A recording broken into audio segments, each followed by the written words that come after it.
Mr. Topsy-Turvy, by Roger Hargreaves. Mr. Topsy-Turvy was a funny sort of a fellow. Everything about him was either upside down, or inside out, or back to front topsy-turvy, in fact. It was all very extraordinary. To give you some idea of how topsy-turvy Mr. Topsy-Turvy was, you ought to see his house.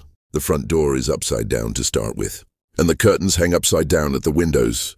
And just look at that chimney pot. All very extraordinary. Inside is the same. Just look at the clock standing on Mr. Topsy-Turvy's mantelpiece. Isn't that the topsiest-turviest clock you've ever seen? And just look at the way Mr. Topsy-Turvy reads a book. Not only does he read it upside down, but he starts to read it at the back page. And just look where Mr. Topsy-Turvy puts the stamp when he sends a letter to somebody. Have you ever seen anything like it?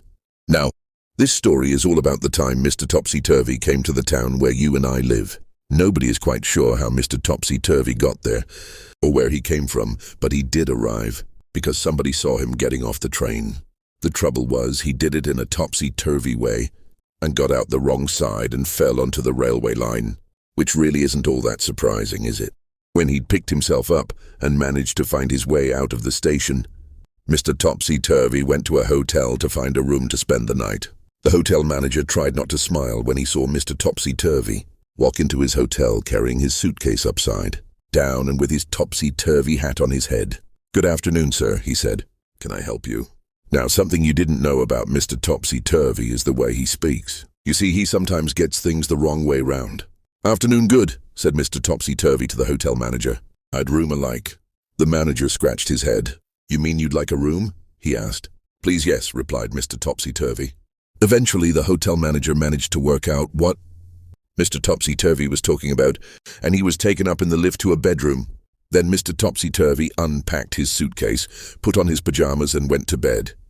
He was rather tired after travelling from wherever he'd come from.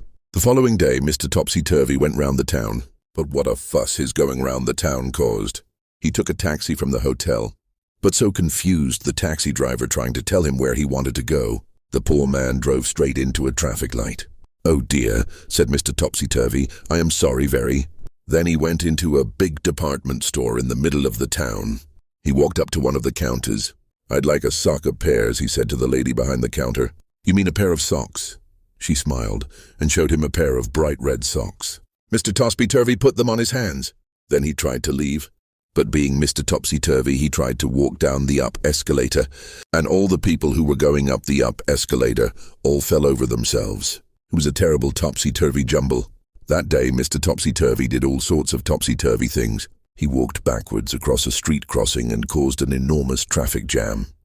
He went to a library and put all the books upside down on the shelves and made everybody extremely cross. Then he went to an art gallery and insisted on hanging all the pictures upside down so that he could look at them properly. And then, after Mr. Topsy-Turvy had been in the town for just one day, he disappeared.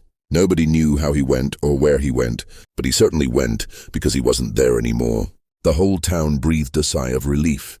But what the town discovered, even though Mr. Topsy-Turvy had left, was that everything was still topsy-turvy.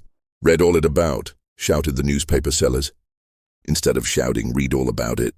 "News is the here," said the television newsreader, instead of saying, "Here is the news." "Morning good," people started saying to each other when they met, and do you how, instead of how do you do. Everybody was talking topsy-turvy. Can you think of something to say that's topsy-turvy?